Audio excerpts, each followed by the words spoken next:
ولقد آتينا لقمان الحكمة أن اشكر لله ومن يشكر فإنما يشكر لنفسه ومن كفر فإن الله غني حميد وإذ قال لقمان لابنه وهو يعظه يا بني لا تشرك بالله إن الشرك لظلم عظيم.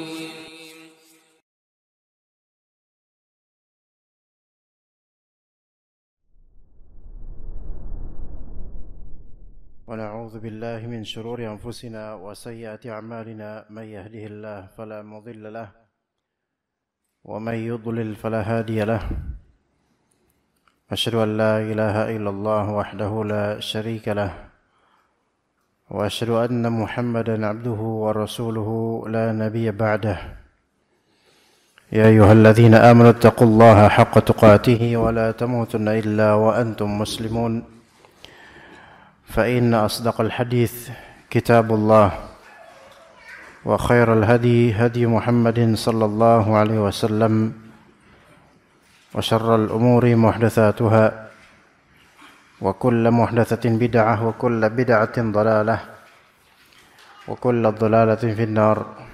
أما بعد. Para jemaah sekalian rahimani wa rahimakumullah, pada duha kali ini insyaallah kita akan mempelajari banyak faedah dari kisah Nabi Yusuf alaihissalam di surat Yusuf alaihissalam. Pelajaran-pelajaran kehidupan yang kaitannya dengan kekeluargaan, dengan keluarga, hubungan antar manusia. Kemudian juga ada kaitannya dengan tazkiyatun nufus, kesabaran, kejujuran, keyakinan, dan tentu sebelumnya kaitannya dengan akidah yang benar. Karena tidaklah ada ayat dalam Al-Quran melainkan itu semua memupuk iman dan juga akidah yang benar.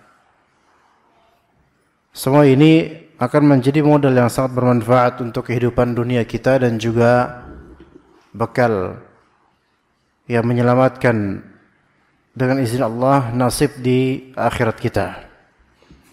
Surat Yusuf adalah satu-satunya surat panjang yang menyebutkan dari awal sampai akhirnya kisah satu orang nabi saja. Maka ini menunjukkan spesialnya Nabi Yusuf alaihissalam dan spesialnya surat Yusuf alaihissalam. Bahkan kata Allah subhanahu wa ta'ala di awal surat Yusuf, Allah ta'ala nyatakan langsung, nahnu naqussu alaika ahsanal qasas. Kami kisahkan kepadamu sebaik-baik kisah. Berarti kisah ini sebaik-baik kisah. Sebaik-baik kisah adalah kisah para nabi atau kisah yang ada di Al-Quran dan As-Sunnah. Dan yang terbaik di antara yang terbaik adalah kisah Nabi Yusuf alaihissalam dengan kronologi yang sempurna.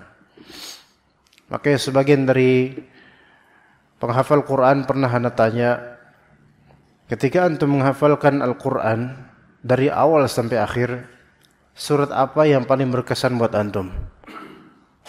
Maka kata penghafal Quran ini, surat Yusuf. Kenapa?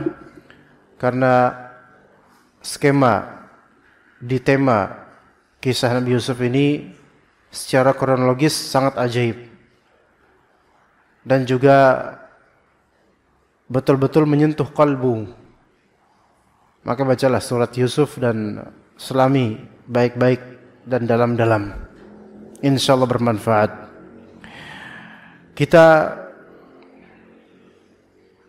Kita pelajari di sini beberapa poin jemaah sekalian. Ada sekian banyak poin yang tentu tidak semuanya kita tuturkan di majelis ini karena waktu terbatas. Yang pertama, jangan kita zahirkan rencana-rencana kita. Jangan kita zahirkan rencana-rencana kita.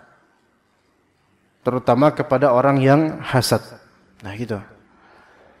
Zahirkan di sini maksudnya jangan tampakkan rencana-rencana kita, jangan kabarkan rencana-rencana kita, terutama kepada orang yang hasad.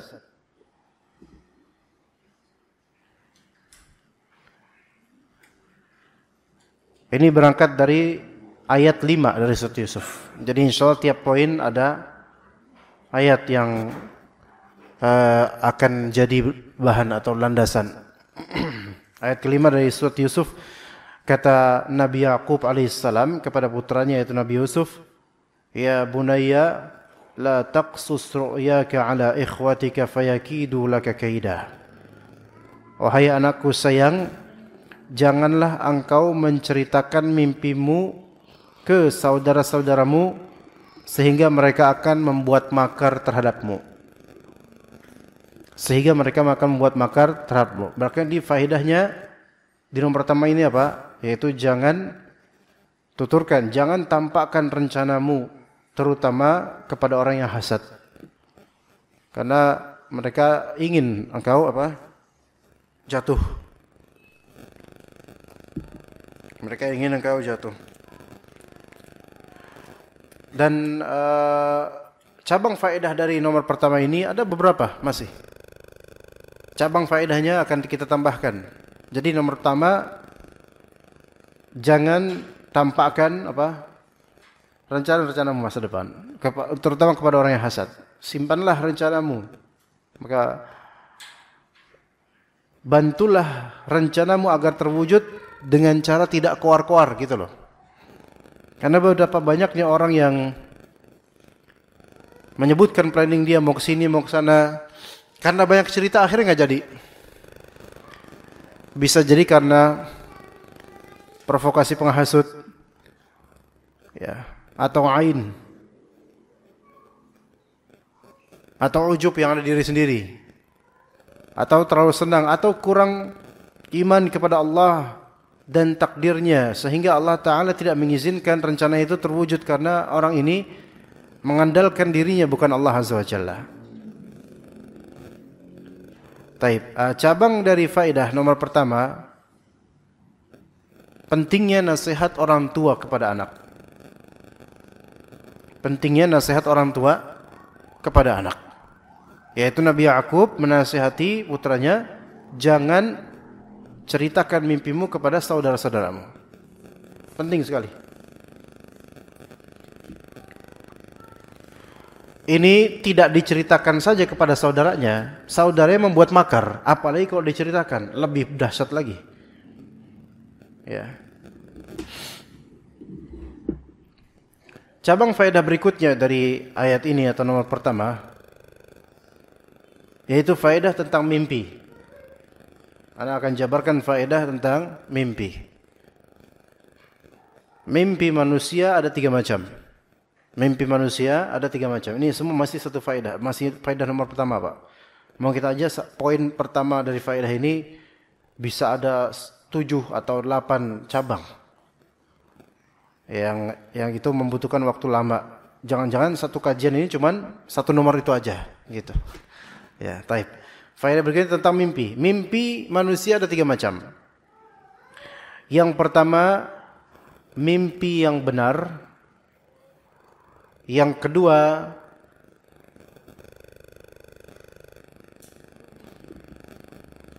mimpi yang tidak berarti. Mimpi yang tidak ada artinya. Yang ketiga, mimpi dari syaitan. Jadi ada 3. Mimpi manusia itu ada 3. Yang pertama, mimpi yang benar. Ini dalam bahasa Arabnya atau bahasa hadisnya, ru'ya sadiqah atau ru'ya salihah.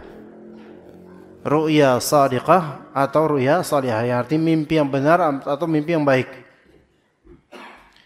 Mimpi yang baik itu yang pertama. Jadi mimpi yang baik ini, kata Nabi sallallahu alaihi wasallam, ar-ru'ya minallah. Mimpi yang baik itu dari Allah. Namun kadang mimpi yang baik atau benar sifatnya itu tidak terang benderang. Artinya itu isyarat namun harus ada penafsirnya dari orang yang berilmu. Ya. Ini mimpi yang benar. Yang kata Nabi SAW, mimpi yang benar ini dari Allah. Bahkan mimpi yang ini dikatakan oleh Nabi SAW adalah bagian dari kenabian. Maksudnya akan benarnya mimpi ini terwujud. Jika orang beriman bermimpi dengan mimpi yang benar, mimpi yang saleh, mimpi yang baik, mimpi yang sadiqah, maka itu akan terwujud sesuai dengan mimpi itu. Namun kadang-kadang mimpi tersebut sifatnya kiasan. Seperti mimpi air yang jernih, mimpi ini dan seterusnya. Itu tidak langsung ke bendanya melainkan kiasan. Taib, itu yang pertama. Yang kedua, mimpi yang tidak berarti.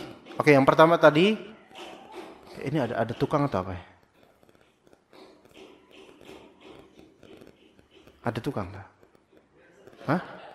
Oh, anak-anak, tolong diatur lagi. Mimpi, saya mana tadi saya bilang? Mimpi apa ya? Bukan mimpi air, setelah mimpi air, Pak. Enggak, sebentar. Mimpi yang pertama tadi mimpi yang baik, taib. Mimpi yang kedua mimpi yang tidak ada artinya. Ya mimpi gitu aja, seperti kita ngelihat sesuatu, ya nggak ada, ya begitu aja. Kadang-kadang nggak jelas. Maksudnya apa sih mimpi ini? Artinya nggak ada. Nah mimpi yang seperti ini bedanya apa dengan mimpi yang pertama? Yang paling mencolok adalah bedanya, perbedaan mimpi yang benar dengan mimpi yang tidak ada artinya, perbedaan mencoloknya. Pertama, teringatnya mimpi itu setelah bangun. Ya, nomor pertama itu teringat. Nomor kedua itu biasanya udah nggak teringat gitu aja. Itu ciri-cirinya. Kalau misalnya mimpi yang benar ini, mimpi yang pertama ini, setelah antum bangun tidur, antum teringat, sebagaimana Nabi Yusuf alaihissalam teringat. Ini ra'aitu ahada asyara kawkaba. Saya melihat 11 bintang. Ya. Kemudian juga qamar dan syams, bulan dan matahari, mereka semua ra'aituhum li sajidin, mereka semua sujud padaku. Ini kan teringat. Berarti ini mimpi yang benar. Apalagi ini nabi. Suatu saat jadi nabi, ini wahyu buat dia. Adapun mimpi yang receh, yang nomor 2 ya, mimpi yang tidak ada artinya, itu biasanya setelah bangun tidur, lupa. Bahkan berusaha di-capture, diingat-ingat, di-memorize, enggak ingat. Nah, ini berarti mimpi yang tidak ada artinya. Itu yang kedua. Perbedaan antara mimpi yang benar dengan mimpi yang tidak benar. Kemudian yang kedua, mimpi yang benar itu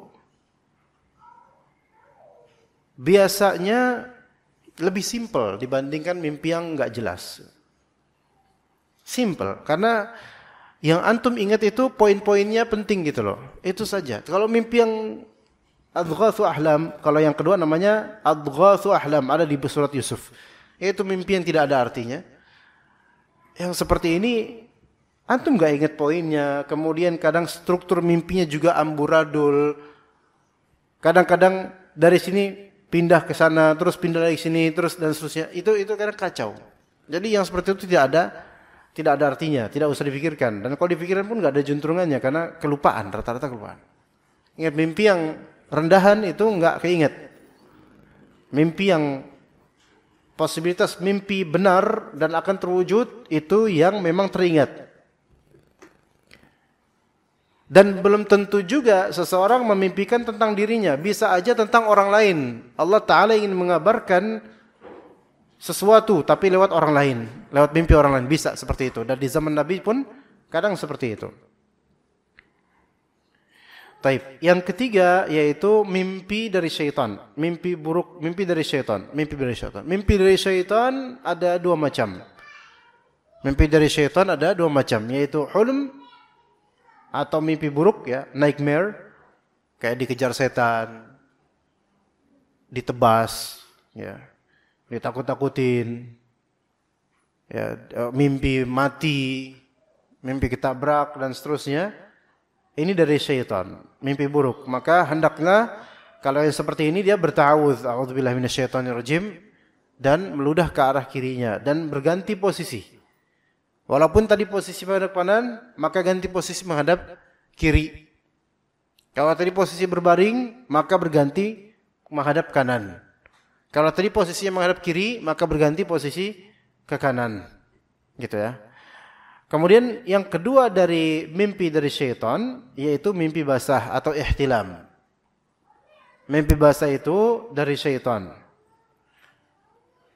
Mimpi basah dari syaitan. Mimpi berhubungan badan dengan lawan jenis yang bukan istri misalnya, maka ini ihtilam. Baik dia ketika bangun basah keluar mani atau tidak, maka ini semua dari syaitan. Ya. Orang banyak yang mengira mimpi basah itu mimpi indah. Indah bagi nafsunya, tetapi itu hakikatnya adalah dari syaitan. Makanya para nabi mereka tidak mengalami mimpi basah. Karena mimpi-mimpi mereka adalah wahyu dan ilham dari Allah Azza wa Jalla, tidak ada dari syaitan. Begitu. Nah, mimpi buruk yang ketiga ya, mimpi buruk tidak boleh diceritakan ke siapapun. Pada asalnya mimpi buruk tidak boleh diceritakan kepada siapapun, karena itu permainan syaitan. Mimpi yang tidak ada artinya juga tidak berhak diceritakan, karena apa yang antum ceritakan coba, gitu kan? Antum pun nggak tahu atau lupa, dan juga apalah artinya. Tetapi mimpi yang pertama, mimpi yang benar atau baik, nah itu benar atau baik, maka ini boleh diceritakan. Mimpi benar di sini kadang-kadang memang aneh, tetapi benar gitu loh, untuk kebaikan. Misal fulanah dilamar oleh fulan. Ya, kemudian istikharah dan Allah berikan jawaban melalui mimpi yang benar. Walaupun kesannya itu kok kayak nggak baik, tetapi justru itu kebaikan. Yaitu misal di mimpi tersebut ditampakkan bahwasanya fulan itu aslinya orang jahat misal. Ya, maka itu masuk ke kalbunya dan membuat dia teringat-ingat, dan ternyata benar fulan itu orang jahat misal seperti itu. Walaupun ya pada asalnya kalau bisa tetap husnuzon. Namun ketika Allah tunjukkan seperti itu dan hatinya sudah tidak enak lagi terhadap tentang fulan, maka ini mimpi benar. Apakah ini mimpi baik? Kesannya memang tidak baik, tetapi konsekuensinya baik, yaitu dia dihindari dari keburukan pria tersebut. Bisa seperti itu. Baik, jadi mimpi yang benar atau baik ini boleh diceritakan dengan syarat. Dengan syarat menceritakannya kepada Habib atau Labib. Menceritakannya hanya kepada Habib atau Labib. Habib di sini bukan Habib Asegaf atau apa, bukan. Habib di sini artinya apa? Orang yang tercinta. Orang yang mencintaimu. Ya, boleh diceritakan kepada Habib, orang yang mencintaimu dan kau mencintainya, boleh. Seperti sahabat terdekat yang memang sudah sahabat kental ya. Terutama sekali orang tua, boleh antum ceritain. Apakah boleh diceritakan kepada saudara?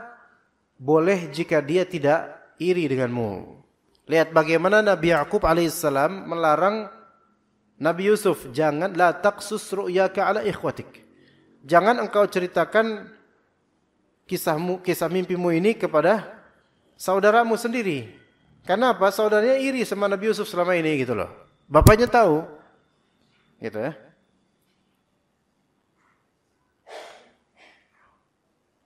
Maka lihat kalau kita, ini juga menunjukkan kalau mimpi baik kita itu membuat orang hasad, semakin hasad, maka jangan ke siapapun yang orang hasad semakin hasad. Di media sosial, jangan ceritakan mimpi itu, kecuali jika mimpi tersebut ya tidak membuat orang hasad semakin hasad, maka silakan boleh beritahu di media sosial. Misalnya, saya tadi malam mimpi begini, ya sesuatu yang umum aja, yang orang hasad nggak bakal hasad. Kalau misalnya saya tadi malam bermimpi membaca kitab yang banyak, kemudian mimpi menjadi imam Masjidil Haram, misalnya gitu. Kalau itu dipublish di media sosial, Anda merasa bakal apa ya? Jadi bahan bulian, ada yang hasad, ada yang ngecengin gitu. Sebaiknya jangan. Ya. Tapi itu jadi pertama kepada siapa? Habib. Orang yang mencintaimu atau yang kau mencintainya, maka boleh. Ke istri, ya, atau ke suami. Cerita. Selama itu mimpi baik atau mimpi benar. Yang kedua kepada labib. Boleh menceritakan mimpi ini kepada orang yang mungkin antum enggak begitu kenal, karena bukan orang yang, bukan saudara, bukan keluarga, bukan teman dekat, tapi dia labib. Labib itu orang yang memiliki akal dan ilmu. Memiliki akal dan ilmu dengan syarat bebas dari hasad terhadapmu gitu. Labib memiliki akal dan ilmu. Maksudnya akalnya bagus dan ilmunya tinggi tentang masalah agama. Itu boleh. Ke ustaz misalnya. Selama ustaz ini enggak punya hasad sama antum. Ajaib kalau ustaz hasad sama jemaah itu ajaib. Kalau jemaah hasad sama ustaz itu masih bisa masuk lah ya. Tapi kalau ustaz hasad sama jemaah, ini apa yang dihasati gitu loh. Oh, jemaah saya naik mobil Fortuner kalau ke kajian, sementara saya naik Supra. Ini berarti ustadznya ini masih cinta dunia, ya, gitu. Ngapain ngiri kayak gitu, ya kan?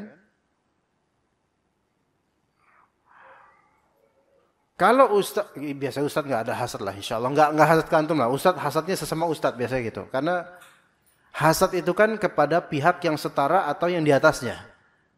Kalau kepada pihak yang lebih di bawah, masih tetap aja hasad. Ini luar biasa ini ya. Enggak tahu ya ada apa enggak. Tapi kalau antum mimpi baik, terus antum minta tafsiran dari seorang ustadz yang antum kenal, selamat akidahnya, tinggi ilmunya, boleh. Antum enggak ada ketemu saat itu.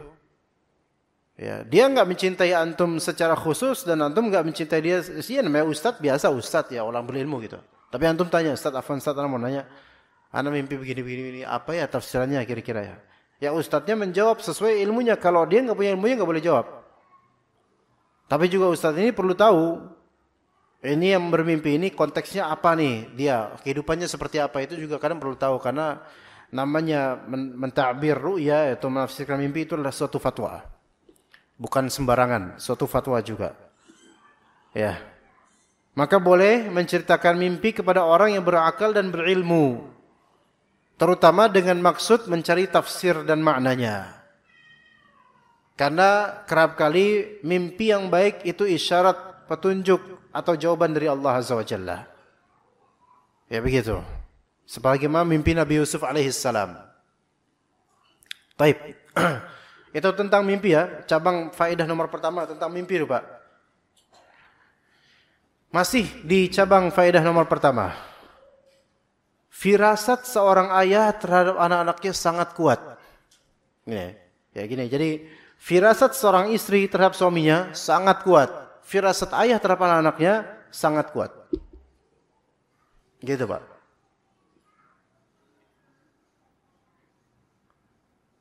Maksudnya firasat ayah terhadap hubungan sosial antar anak, maslahat anak itu lebih kuat bapak. Kalau ibu, firasat ke anaknya lebih ke kasih sayang. Kalau bapak, firasat ke anaknya lebih ke maslahat dan madarat buat anak ini. Ibu itu lebih ke kasih sayang. Makanya kadang-kadang seorang ibu saking sayangnya, dia enggak memperhatikan maslahat dan madarat buat anaknya. Saking sayangnya apa-apa dikasih. Ibu tuh. Apalagi nenek, subhanallah. Ya. Padahal bisa aja yang dikasih oleh ibu ini buat anaknya bermadarat buat anaknya. Tapi seorang bapak firasat kepada anaknya itu lebih ke masalah maslahat dan madarat. Sehingga bapak ini memerintah dan mencegah sesuai dengan firasat dia terhadap anak ini. Sebagaimana Nabi Yakub alaihissalam punya firasat yang kuat terhadap Nabi Yusuf dan saudara-saudaranya. Makanya, wahai anakku sayang, jangan engkau ceritakan. Karena firasat Nabi Yakub terhadap Nabi Yusuf dan saudara-saudaranya ini kuat sekali. Antara maslahat dan madarat. Maka kata Nabi Yakub, kalau engkau ceritakan kepada saudaramu, fayakidu laka kaida. Maka saudara-saudaramu itu akan apa? Akan memberikan makar terhadapmu. Begitu. Makanya hendaknya seorang istri itu banyak berkonsultasi sama suaminya tentang masa depan anak-anaknya. Ya. Dan bisa dilihat kalau misalnya seorang ibu, seorang istri pengen memutuskan sesuatu dengan pihaknya sendiri, antum akan lihat kadang-kadang keputusan istri ini lemah. Bahkan ceroboh atau bodoh kadang-kadang.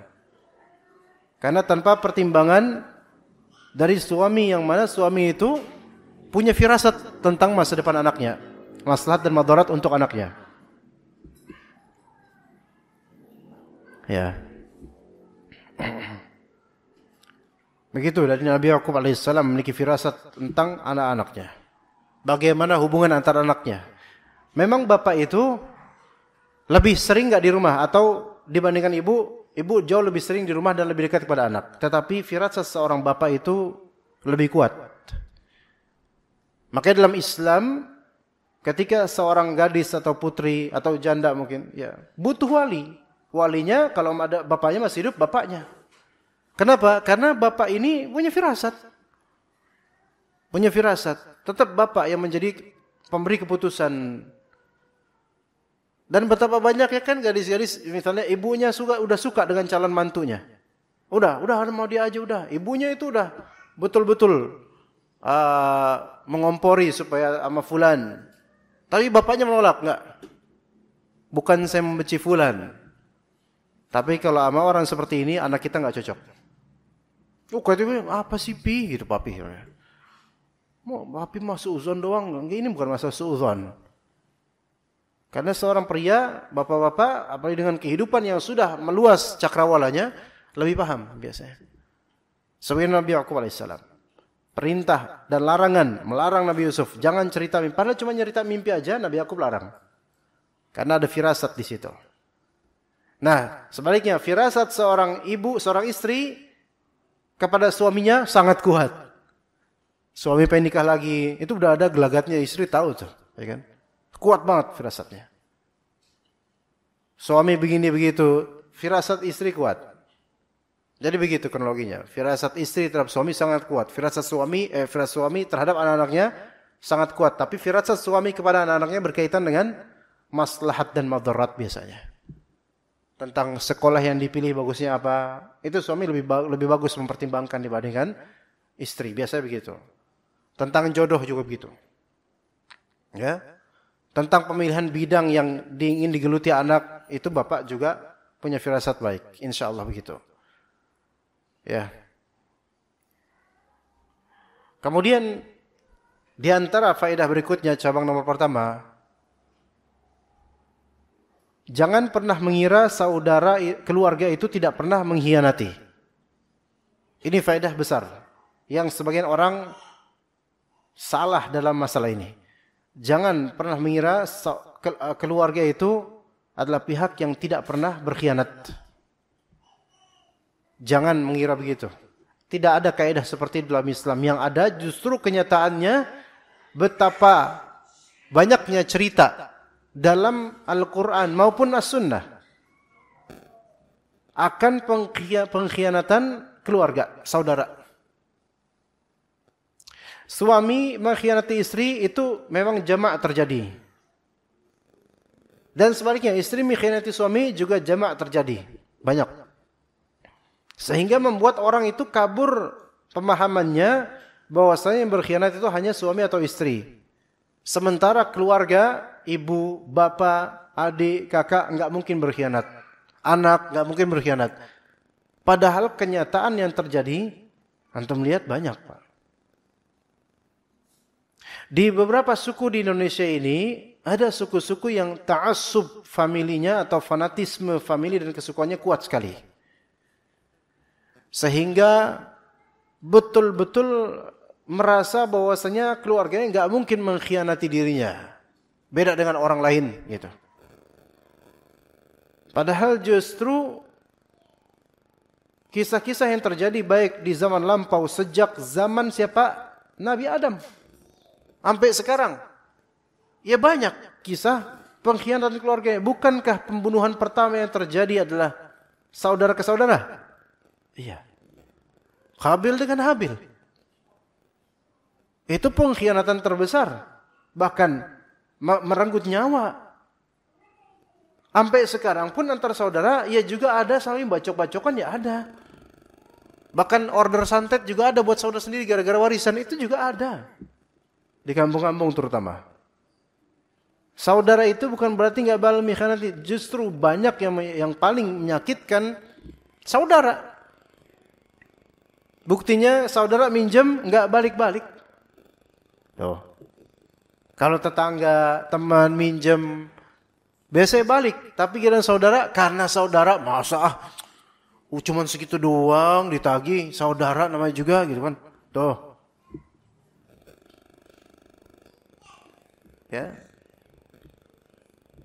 Maka kata Nabi Yakub, fayakidu laka kaida. Jangan kamu kisahkan mimpi ini ke saudara-saudaramu karena mereka bisa membuat makar, mengkhianatimu gitu. Jadi jangan mengira bahwasanya keluarga itu pihak yang tidak akan pernah mengkhianatimu. Bukan berarti harus husnudzon, bukan.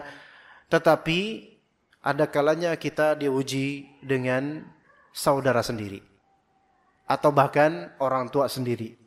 Atau bahkan anak sendiri. Lihat bagaimana istrinya Nabi Yakub, istrinya Nabi Lut, Nabi Nuh. Ya, lihat bagaimana ayahnya Nabi Ibrahim. Lihat bagaimana anaknya Nabi Nuh alaihissalam. Alaihimussalatu wassalam. Pengkhianatan yang terjadi. Istrinya Nabi Lut. Anaknya Nabi Nuh, istri Nabi Nuh, bahkan itu anak dan istri Nabi Nuh alaihissalam. 2 orang langsung.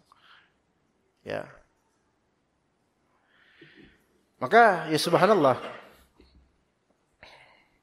Bahkan terhadap saudara pun kita tetap harus punya kewaspadaan. Kalau sudah sampai level hasad. Oke, di situ. Nah, faedah berikutnya masih di ayat tadi, inna syaitanal insani aduwwun mubin. Syaitan itu musuh yang nyata bagi manusia. Musuh yang nyata. Nyatanya bukan di penampakan. Tapi nyatanya di bisikan dan hasutan. Di bisikan syahwat dan hasutan kemarahan. Nyata sekali. Ya. Bisa memecah antara saudara-saudara, bisa memisahkan antara suami istri, bisa menghancurkan antar masyarakat. Itu bisikan dan hasutan syaitan. Inna syaitana lil insani aduwwun mubin. Baik. Jadi itu masih yang pertama jemaah sekalian. Lihat juga bagaimana saudara-saudara Nabi Yusuf alaihissalam, mereka 10 orang, karena Benyamin itu enggak ikutan untuk membuat makar. 10 orang berdiskusi untuk mengasingkan Nabi Yusuf. Sampai ada yang pertama idenya apa? Uqtulu Yusufa. Bunuhlah Yusuf. Subhanallah. Saudara sendiri. Ada juga yang berkata awit rahuhu ardan. Atau asingkan dia, lempar dia ke bumi manapun gitu. Kemudian ada yang menyarankan jangan la taqtul Yusuf. Masukin saja ke mana? Ke sumur. Mereka tahu kalau dimasukin ke sumur enggak langsung mati karena sumur di situ bukan sumur yang langsung kelelep, bukan. Mereka tahu enggak langsung mati Yusuf. Karena sumur yang mereka masukin Nabi Yusuf ke dalamnya itu sumur yang sering dilewati oleh para musafir untuk menimba air minum. Jadi mereka tahu. Jadi cara mereka masukin ke sumur, asingkan dia sumur, nanti juga akan apa? Ada yang bawa Gitu loh. Karena pasti Nabi Yusuf ketika ada kan embernya kan ke dalam tuh. Pasti adik mereka itu Yusuf bakal apa? Bakal megang ember itu dan dikatrol, apa namanya? Katrol ya namanya. Dikatrol bukan namanya. Diterek ya. Ya digitulah. Ya sampai naik kemudian ya. Maka ya, itu yang terjadi. Jadi mereka tuh udah merencanakan akan terjadi seperti itu. Dan Nabi Yusuf ini masih gulam, ikhwan. Masih kecil, belum baligh. Tampan pula. Bersih, tampan, enak gitu loh dilihat gitu loh. Ya. Itu yang membuat mereka kesel gitu loh. Di antaranya yang membuat mereka kesel itu karena fisiknya dan juga karena kasih sayang bapaknya. Ya. Ya, nanti kan kemudian akan ada sayyarah, yaitu orang-orang musafir yang kemudian akan membawanya. Ya, taib. Faedah berikutnya,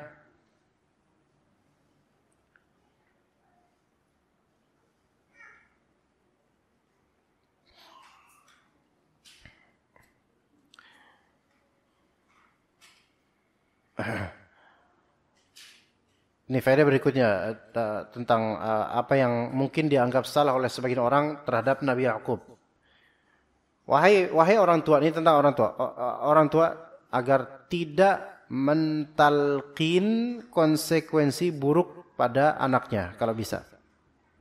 Jangan mentalqin, jangan mendikte konsekuensi buruk pada anaknya.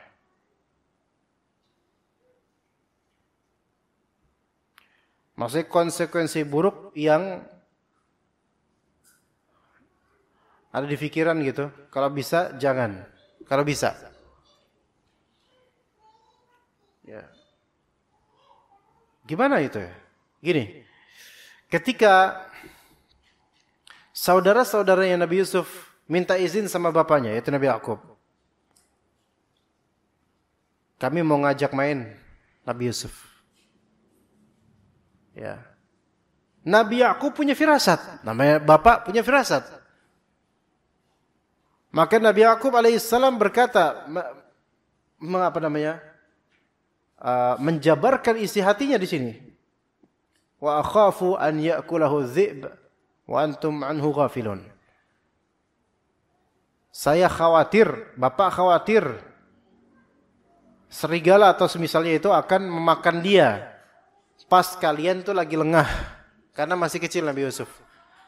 Nanti kalian bakal ninggalin di lapangan. Kemudian tiba-tiba disergap oleh serigala. Atau anjing galak atau gimana. Kemudian dimakan. Saya takut gitu. Bapak takut gitu. Jadi bapak ini punya apa? Firasat. Ini menunjukkan bahwasanya tidak semua firasat itu dijabarkan kepada orang yang hasad. Tidak semua firasat, atau jangan jabarkan firasat kepada orang yang hasad. Ya. Nah, ini firasatnya seperti apa? Saya khawatir itu akan dimakan. Nabi Yusuf akan dimakan oleh serigala atau semisalnya. Kalian enggak ngeh. Malah justru itulah yang menjadi ide buat mereka. Justru itu yang menjadi ide buat mereka. Ya. Makanya kemudian ketika mereka pulang dari main-main itu di sore hari, ya abana inna dhahabna nastabiqu wa tarakna Yusufa 'inda mata'ina fa akalahu adh-dhi'b. Wahai bapak kami tadi pergi main, yaitu istibaq, yaitu saling lomba lari-larian. Kami tinggalkan Yusuf di tempat bekal kami, kemudian dimakan oleh serigala. Sesuai dengan firasat dan apa yang dikhawatirkan oleh bapaknya, yaitu Nabi Yakub alaihissalam. Ya. Ini menunjukkan bahwasanya tidak semua firasat itu dikabarkan kepada orang, apalagi kepada orang yang hasad. Juga jangan mendikte konsekuensi buruk kepada anak. Jangan mendikte konsekuensi buruk kepada anak, karena itu bisa jadi terjadi atau bisa jadi alasan buat orang yang benci untuk menduplikat konsekuensi itu. Ya. Walaupun dalam Al-Qur'an diperbolehkan jika konsekuensi itu berkaitan dengan agama atau akhirat. Ya, dalam Al-Qur'an boleh. Dalam Al-Qur'an kita dapat banyak contoh sebenarnya, terutama surat Al-Isra, surat Luqman,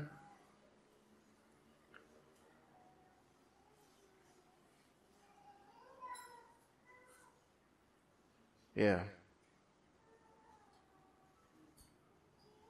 Seperti misal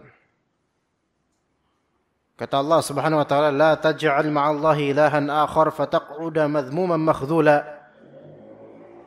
Janganlah engkau menjadikan ada sesembahan selain Allah sehingga engkau nanti bakal dapat konsekuensi tercela dan terhina. Ini boleh kau ini. Karena ini masalah syar'i, boleh. Namun masalah duniawi, jangan orang tua menyebutkan konsekuensi buruk. Ya, contohnya apa? Ya tadi.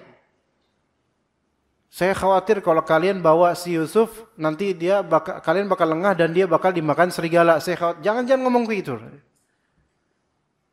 Yang mana bisa jadi itu bakal terjadi gitu loh. Bakal terjadi karena ucapan. Ya. Dan ini kadang orang tua seperti itu. Kecuali kalau masalah syar'i enggak apa-apa.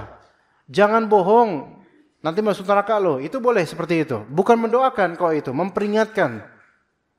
Tapi kalau urusan duniawi, kecelakaan duniawi, maka jangan ucapkan karena itu tidak ada dalilnya. Ya. Kayak misalnya orang tua kadang nakut-nakutin anak, "Nak, jangan lewat sana. Ntar kesurupan loh." Itu jangan. Ya. Pertama itu enggak mendidik. Jadi takut akan masalah dunia gitu loh. Kedua, itu karena framingnya itu kesana bakal kesurupan, ya nanti kesurupan beneran. Gitu loh. Nah, di sini orang tua kita nih belajar coba. Kita sebagai orang tua belajar, walaupun udah seusia manapun, atau kita ajarkan anak-anak kita atau gimana. Kalau untuk masalah akhirat dan syariat, maka boleh sebutkan hukuman-hukuman yang akan Allah berikan kepada orang yang melakukan keburukan ini. Jangan kamu mencuri, ntar dipotong lo tangannya. Itu nggak apa-apa. Karena itu ada dalilnya. Jangan berbuat curang. Ntar orang baru berbuat curang pada kamu. Ah, itu nggak apa-apa. Tapi kalau urusannya murni dunia dan tidak ada kaitan dengan syariat, jangan. Jangan berikan konsekuensi. Jangan tuturkan konsekuensi buruk. Seperti tadi, Nabi Yakub bilang apa? Jangan bawa anak ini main, takutnya kalian lengah, terus dimakan serigala. Walaupun nggak jadi dimakan serigala, tetapi itu akan menjadi framing dan menjadi bahan buat saudara-saudara Nabi Yusuf untuk menduplikat ide tersebut. Dan anak-anak yang bandel, jahat, itu ngikutin sisi negatif dari orang tua kadang-kadang. Ya. Kadang-kadang ngikutin sisi negatif dari orang tua. Orang tua ngomong kayak gini, memberikan konsekuensi negatif, akhirnya tuh anak kemudian kadang memalsukan konsekuensi itu. Ya. Dan seterusnya. Nanti, itu ada masing-masing nanti suatu saat ketemu kok hal-hal seperti ini di kehidupan kita. Ya. Ada pernah dulu mau antar dagangan dulu tahun 2014 atau 2013 ya. Kan ada expo namanya di Taman Mini itu pameran pesantren-pesantren. Anak waktu itu pengen dagang gorengan sama pepes, pengen naruh di sana dagangan ibu anak kan. Itu jam berapa ya? Jam 9 mau berangkat harusnya. Anak sama adik-anak pakai motor kan. Anak dibonceng sambil bawa box gede gitu. Isinya makanan. Ya. Terus kata ibu anak, "Ayo cepetan, jangan lama. Yuk, cepetan. Sana suruh cepetan. Cepetan, jangan lama. Ntar sampai jam 12 loh. Padahal itu masih jam 9. Itu hanya ucapan, Pak. Keduniaan. Ya. Dan akhirnya udah Ana cepet-cepet berangkat walaupun agak telat sedikit, tapi ibu Ana tadi ngomong cepetan, ntar kau terlambat sampai jam 12 loh. Kita pikir mana mungkin orang dari Kalibata Taman Mini dekat. Maka kita pun jalan Ana sama adik Ana. Adik Ana sekarang jadi salah satu ustadz di Al Irsyad. Yang boncengin Ana itu. Maka kemudian dah jalan. Namanya Kalibata ke Taman Mini kan dekat Pak, kalau antum tahu. Kalibata kan lewat Jambul, Cawang, Celilitan, Keramat Jati. Udah sana dikit Taman Mini gitu kan. Nah kemudian tiba-tiba udah deket gerbang belakang Taman Mini, gerbang nomor berapa itu. Tiba-tiba duk itu ban belakang duk. Ya. Ya udah. Ya jalannya udah gludak gitu kan, waktu itu enggak pakai tubeless. Udah hancur bannya. Itu hari Ahad. Udah jam 9 lewat, udah mau jam 10 kan. Udah, kemudian muter nyari nanya orang di mana tambal ban atau di mana tukang servis motor lah itu bengkelnya. Ada tuh di balik ini, di balik kita. Nunggu di situ masih tutup. Ada sih orangnya, cuman dikata, "Ini yang tukangnya mana, Pak?" "Lagi tidur. Tungguin aja dulu ntar. Nanti saya bangunin." Dibangunin. Doh. Nunggu nih. Jam segini nih, jam kayak gini-gini nih. Panasnya kayak gini, Pak. Panasnya kayak gini, keselnya juga kayak gini gitu kan. Nunggu. Ternyata baru bangun itu. Orang Batak kayaknya. Anak pengen nanya, "Udah sholat subuh belum, Om?" Tapi kayaknya bukan muslim sih. Masa. Udah biarin aja. Baru bangun tidur dia. Lama gitu. Ngapain dulu sih? Muncul dia. "Bentar ya Bang. Mau makan dulu." "Makan ya salam. Makan." Makan lama makan. Baru kemudian jam 11-an. Barulah kemudian bannya diapain tuh kalau pakai air tuh? Dilihat kebocorannya gitu. Dilihat kebocorannya. Wah, ini banyak nih bocornya nih gitu. Subhanallah. Akhirnya ditambal kan? Ditambal. Waktu itu Ana masih belum punya duit banyak gitu. Sebenarnya waktu itu sudah punya duit banyak. Cuman bukan saat itu punya duit banyaknya, nanti suatu saat. Ya. Nah setelah itu 11:30 berlalu gitu aja. Udah dipasang, kemudian alhamdulillah ditambal berapa titik itu. Ya udah, bismillah, bayar kan? Patungan Ana sama adik Ana. Udah bayar. Nah, udah menuju jam 12 ini, belum jam 12. Masih 12 kurang 10 itu dekat dengan gerbang. Itu dekat dengan gerbang, Pak, dekat sama gerbang itu. Tapi kalau Allah udah menghalangi sesuatu, itu kuasa Allah. Ya udah, masuk gerbang. Bismillah. Udah antri bentar kan, motor-motor antri bentar, itu kan hari Ahad. Jalan-jalan. Pas udah mau ini tiket, baik ada Ana atau Ana ngerogoh ini. Lah, Allahu Akbar. Habis. Bukan habis duitnya. Ada duitnya, namun kurang 5.000. Waduh, nggak bisa Pak. Nggak bisa Bang, kurang 5.000 gitu kata petugasnya. Waduh, gimana ya nih? Bener masa nggak 5.000 doang? Jadi kita belum boleh masuk sebelum kita bayar minimal bukan minimal, sisa 5.000-nya gitu. Jadi ada duit berapa masuknya lupa, tapi kurang 5.000 untuk 2 orang ini. Masa 1 doang yang masuk, nggak mungkin. Ya udah. Abang berdua di ini aja dah, di minggir dulu, di situ masuk dulu, bentar minggir dulu, ntar kalau udah dapat 5.000 nanti saya kasih tiketnya. Habis itu jam 12 kurang 5. Jam 12 kurang 5 menit. Ana sambil mikir, ini gara-gara omongan ibu nih kayaknya. Ibu tadi bilang cepetan, nanti kalau terlambat sampai jam 12 loh. 12 kurang 5 nih. Gimana ya nih? Jangan-jangan bener mau nipu nih. Jam 12 beneran nih. Tiba-tiba ada yang masuk. Maksudnya yang bayar karcis. Masuk ternyata teman Ana. Kakak kelas Ana. Namanya Ustadz Arif Ardiansyah. Lagi di situ. Itu orang Tegal. Sekarang dia Irsyad. Kaget Ana lihat dia. Loh, ente di sini. Kaget ketemu. Loh, ente ngapain di sini? Lah ini anak ngantar gorengan, ngantar pepes. Itu setelah mungkin 8 tahun nggak pernah ketemu, tiba-tiba ketemu di situ, gimana? Kagetnya minta pun. Masya Allah kita udah lama gak ketemu. Minta 5.000 dong, ada. Langsung minta 5.000.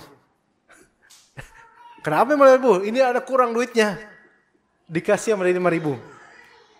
Bayar karcis jam 12 pas. Jam 12 pas. Sampai ada bilang, ini hati-hati nih ibu nih, kalau kita salah dikit sama emak kita bikin pamali nanti ya. Jam 12 pas. Padahal mungkin ketika ibu anak bilang, ayo cepetan, jangan terlambat. Kalau terlambat nanti jam 12 loh sampainya. Itu mungkin ceplosan aja Pak. Bukan suatu firasat, bukan suatu apa. Tapi begitulah orang tua ya Pak ya. Harus jaga-jaga mulut kadang-kadang. Harus jaga lisan. Kalau Nabi Yakub aja bisa terjadi kesalahan lisan, apalagi orang tua kita, apalagi kita. Yang kadang kita lihat anak-anak bandel sekarang udah nggak jadi apa. Dulu kan anak-anak orang-orang tua Betawi dulu suka ngejelekin anak sendiri.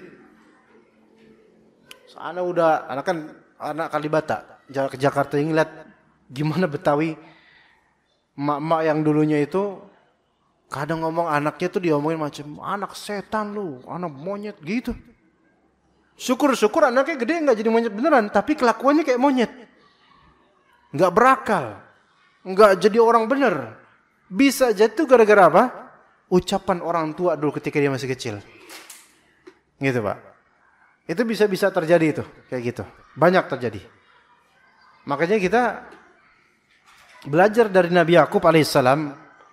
Kita tidak mengatakan Nabi Yakub itu salah. Beliau hanya mengutarakan firasat. Tapi ternyata itu bisa terjadi gitu loh. Dan itu berbahaya buat kebaikan anak-anak kita. Tapi bagaimanapun bahaya apapun sebenarnya, kalau kita percaya pada Allah dan beriman kepada takdir Allah, sebenarnya di semua keterjadian ada hikmahnya. Nabi Yusuf itu direndahkan, dihinakan, diasingkan, dibuang, didengki. Tapi justru yang seperti itu yang akan terangkat derajatnya. Ya begitu. Kemudian pelajaran juga di surat Yusuf ayat 9. Ini nomor berapa ya? Saya nggak tahu. Nomor 3 kali. Dengki dan hasad jika sudah masuk ke jiwa, itu bisa mengantarkan pada pembunuhan. Hati-hati. Dengki dan hasad jika sudah sampai ke jiwa, udah mengakar di hati, itu bisa mengantarkan pada pembunuhan. Nabi surat Yusuf ayat 9. Karena ada di antara mereka yang kemudian berkata, "Uqtulu Yusuf." Bunuhlah Nabi Yusuf, bunuhlah Yusuf. Ketika itu belum jadi nabi. Bunuhlah Yusuf. Ya.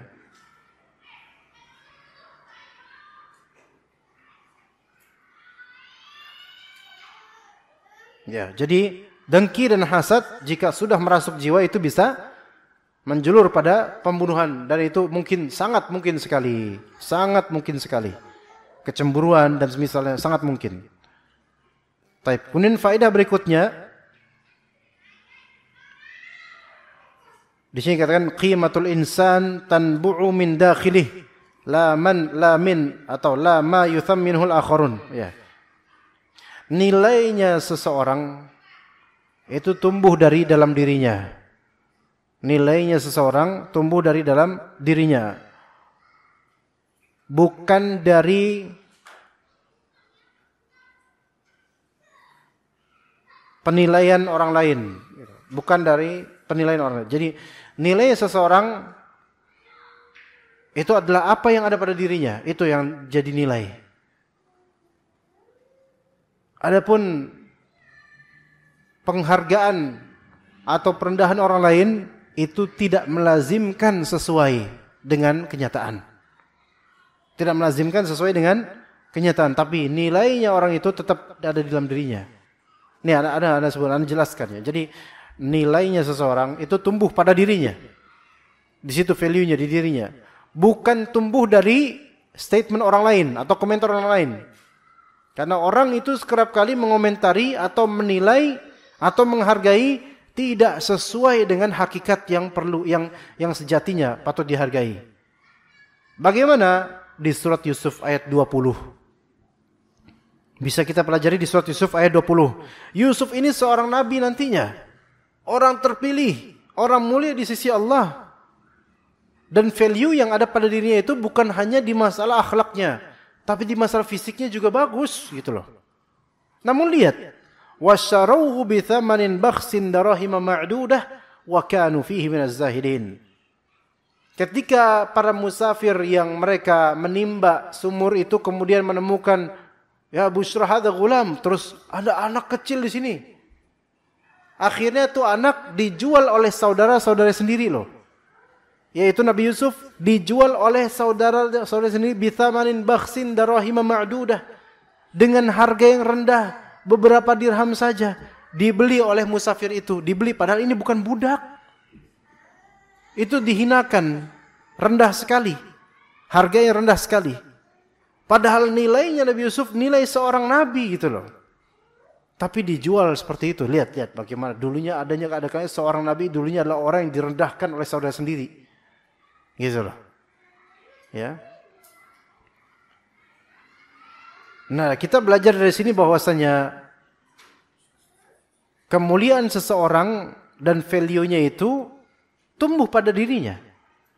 Nah, kalau kita dihinakan oleh orang, tidak dihargai oleh orang, maka jangan hilangkan nilai kebaikan yang ada di diri kita.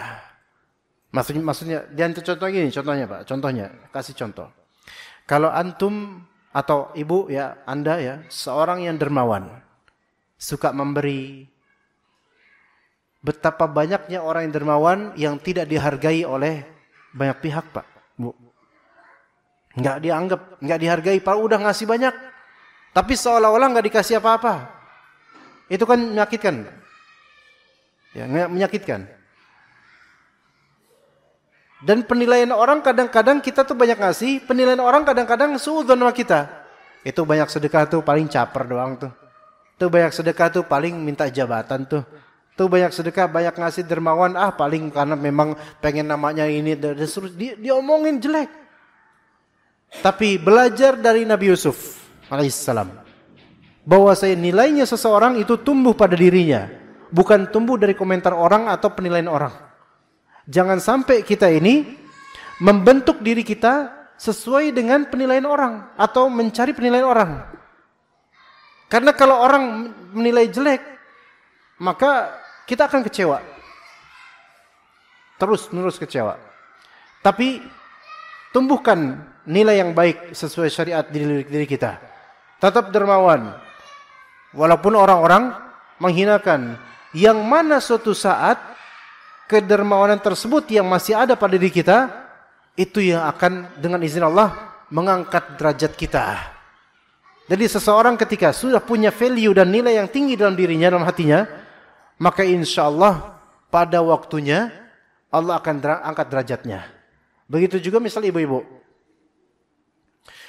namanya bertugas di rumah, ngurus anak, merawat rumah, dan juga kalau ada pas ada suami, mengurus suami, itu pekerjaan yang tidak ringan. Kadang suami setelah pulang ke rumah, mungkin karena suami juga udah ada tekanan jalanan, macet, dan juga tekanan di kantor. Mungkin kadang melampiaskan kekesalan ke istri. Bilang ke istrinya, kamu tuh di rumah nggak ngapa-ngapain, pemalas kamu, dan seterusnya. Padahal udah capek banget di rumah. Jadi nggak dihargai oleh suami, misalnya begitu. Maka ini pelajarannya. Jangan tinggalkan nilai yang ada pada diri Anda dari bakti dan berbuat baik di rumah hanya karena penilaian suami. Karena suatu saat nilai yang ada pada Anda akan terlihat betul-betul nanti suatu saat. Justru orang yang dulu mencela Anda, malah mereka yang akan takluk pada Anda. Lihat bagaimana saudara-saudara Nabi Yusuf alaihissalam. Lihat ketika masih kecil dicela, dihina, dihasad, didengki. Sampai dia buang ke sumur, dijual pula. Namun nilai yang ada pada Nabi Yusuf tetap ada. Beliau tetap jadi orang baik. Sampai berusia sekian, bahkan sampai menjadi salah satu menteri di daerah Mesir. yang akhirnya ujung-ujungnya orang yang dulu mencacinya, mencelaknya, membuangnya, menjualnya, orang yang sujud padanya. Subhanallah. Begitu jemaah sekalian. Dan mungkin bapak-bapak tentu punya pengalaman banyak dalam masalah ini. Ibu-ibu juga mungkin yang lebih senior dari saya. Yaitu di antara faedah. Ya, mungkin jika ada pertanyaan bisa ditanyakan mungkin bagi bapak-bapak atau ibu-ibu. Tapi kita tambah satu lagi faedah insyaallah. Setelah ini jika ada pertanyaan dipersilakan untuk bertanya. Ya. Faedah berikutnya.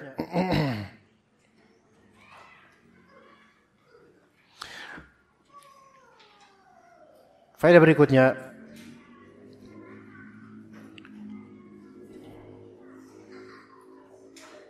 Orang saleh, ya, orang saleh itu menjadi tuntunan, ya, qudwah, bahkan oleh orang jahat. Ya, orang soleh itu selalu menjadi tuntunan, qudwah, uswah, contoh yang baik, bahkan oleh atau terhadap penjahat, maling, pembunuh, perampok, gitu. Orang soleh tetap menjadi qudwah, gitu loh. Gimana? Surat Yusuf ayat 32. Ini memang loncat-loncat tapi nggak apa-apa. Ini supaya nanti bapak atau ibu di rumah baca surat Yusuf.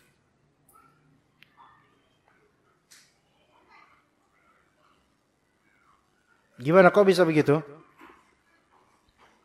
Nabi Yusuf kan di penjara suatu ketika. Dan di penjara itu bukan gara-gara dia, bukan gara-gara beliau. Gara-gara perempuan. Ya. Maka kemudian di penjara, teman penjaranya berapa? Di satu ruang itu ada 2. Ya, jadi bertiga tuh di dalam tuh. Nah, 2 orang yang teman satu kamar penjara ini itu mungkin pencuri dan satunya apa gitu, ya. Keduanya sama-sama bermimpi. Mimpinya beda-beda. Nah, keduanya bermimpi dan ini yang disebut ru'ya shadiqah, mimpi yang benar. Walaupun keduanya penjahat. Jadi mimpi benar itu kadang-kadang penjahat pun dapat mimpi benar. Orang kafir bahkan kadang mimpi benar. Fir'aun aja mimpi kerajaannya diruntuhkan oleh salah satu anak laki-laki dari Bani Israel. Akhirnya benar kenyataan, itu mimpi benar. Padahal mimpi buruk itu, tapi benar. Nah di sini satunya mimpi apa? Yaitu satunya mimpi memeras anggur sebagai khamar. Ya, yang satunya lagi mimpi dia di atas kepalanya itu ada burung yang mematuk-matuk kepalanya. Gitu loh. Yang satu mimpi apa? Memeras anggur. Itu ternyata mimpi baik, tapi benar. Yang satu dipatuk-patuk sama burung di atas kepalanya. Ada roti, dipatuk-patuk. Roti itu di atas kepalanya oleh burung. Ini kan mimpi yang ajaib ya. Harus butuh tafsiran ini. Yang kedua mimpi buruk ini. Karena orangnya akan apa? Akan mati itu orangnya. Nah kedua ini penjahat dulunya. Maka ketika keduanya tuh merasa mimpi ini kok kayaknya ada isyarat gitu kan. Maka mereka pun minta tafsiran mimpi ke Nabi Yusuf. Padahal boleh jadi Nabi Yusuf itu lebih muda daripada mereka. Tapi mereka bilang apa ke Nabi Yusuf? Tolong tafsirkan mimpi kami. Inna naraka minal muhsinin. Kami, yaitu penjahat ini, 2 penjahat ini, melihat kamu termasuk orang-orang yang baik. Subhanallah. Penjahat itu tahu Pak. Kalau di balik sel itu, mereka tahu yang masuk penjara ini siapa yang memang bersalah dan siapa yang menjadi korban tapi dipersalahkan. Itu tahu. Penjahat kan tahu kejahatan gitu loh. Tahu muka-muka jahat tuh tahu gitu. Karena kan pergaulannya kayak gitu.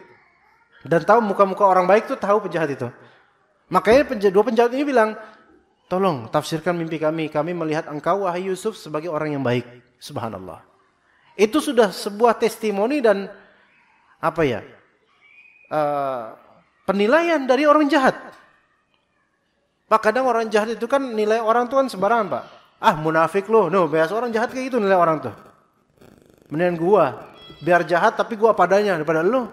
Kelihatan pakai baju koko yang munafik kan gitu, penjahat biasa gitu. Tapi ini enggak. Kami melihatmu sebagai orang baik, wahai Yusuf. Tolong tafsirkan mimpi kami. Kemudian Nabi Yusuf menafsirkan, kalau yang tadi memeras khamar, memeras minuman anggur, ketika itu dibolehkan khamar itu di syariat itu, maka kamu itu akan dibebaskan dan kamu akan menjadi salah satu pengawal raja lah, gitu loh. Orang yang menyediakan khamar buat raja, gitu. Jadi bebas dan menjadi orang yang bagian struktural dalam kepegawaian kerajaan. Wah, enaknya satu. Yang satu, yang ada roti di atasnya kemudian dipatuk-patuk burung, kamu adalah pihak yang akan divonis bersalah dan kamu akan mati disalib. Setelah kamu mati, maka burung-burung pemakan bangkai akan memakanmu, gitu. Seperti itu. Ya. Tapi ajaibnya ibrahnya di sini adalah lihat, dua orang ini jahat loh aslinya. Tapi mereka kemudian mendapatkan faedah dari Nabi Yusuf. Kemudian Nabi Yusuf berdakwah setelah itu, dakwah tauhid. Kepada mereka mendakwahkan tauhid. Yang nanti yang lolos, yang mati, yang akan mati nanti, itu minimal dia punya bekal tauhid ketika dia mati, sehingga dia insyaallah mudah-mudahan selamat di akhirat. Yang kemudian lolos dan menjadi salah satu orang di kerajaan yang mimpi meras anggur itu juga dibekali tauhid. Yang mana orang inilah nanti menjadi penyebab Nabi Yusuf alaihissalam menghadap raja, karena rajanya itu bermimpi. Akhirnya Nabi Yusuf menjadi pentakbir mimpinya, dan disitulah mulainya Nabi Yusuf diangkat derajatnya sampai dibebaskan langsung oleh raja dan dijadikan sebagai menteri, ya, menteri BUMN, ya. Iya, karena kan badan usaha milik negara itu, ya, bagian pertanian dan semisalnya gitu loh. Bulog ya, bagian bulog. Tapi ketika itu nggak ada perumahannya, bulog nggak ada. Nah, makanya Nabi Yusuf kenapa pilih itu? Lihat kecerdasan Nabi Yusuf alaihissalam. Memilih di bagian pertanian dan semacam itu karena beliau tahu siklus kehidupan Mesir dan Palestina. Yaitu orang-orang Syam itu banyak sering ke Mesir untuk menjual barang tertentu supaya bisa dapat makanan pertanian. Yang mana saudara-saudara Nabi Yusuf, dia tahu bakal suka ke kerajaan untuk nyari makanan. Di situ kemudian Nabi Yusuf bertindak, subhanallah. Itu bisa dikatakan orang semakin banyak pengalaman ujian, itu cerdasnya itu bukan pakai kaedah yang tertulis, tapi cerdas kehidupan. Makanya Pak ada meme atau ada kalimat orang tuh bilang, kita ini, terutama bapak-bapak ya, semakin burem pandangan mata, semakin keriput kulit, mungkin semakin lemah hafalan kita. Tapi semakin tahu dan semakin paham siapa-siapa yang tukang bohong dan siapa-siapa orang yang jujur. Ya kan Pak ya? Semakin kita berpengalaman hidup kan biasa, semakin kita mempelajari, semakin tahu orang yang pembohong siapa, orang yang jujur siapa. Gitu ya, seperti itu mungkin. Ya, wallahu a'lam. Sallallahu ala nabiyina Muhammad wa ala alihi wa ashabihi ajma'in. Ada pertanyaan Bapak sekalian? Atau mungkin Ibu? Kalau tidak ada, kita cukup sampai sini. Kalau ada, silakan.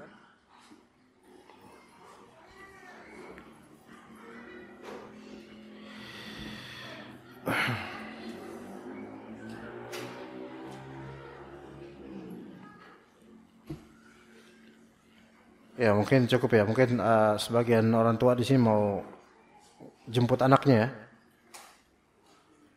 Tapi kita cukup sampai sini insyaallah. Barakallahu fikum jami'an. Terima kasih atas kehadiran antum semua. Wa sallallahu ala nabiyyina Muhammad wa ala alihi wa sahbihi ajma'in. Subhanakallahumma wa bihamdika asyhadu an la ilaha illa anta astaghfiruka wa atubu ilaik. Wassalamualaikum warahmatullahi wabarakatuh.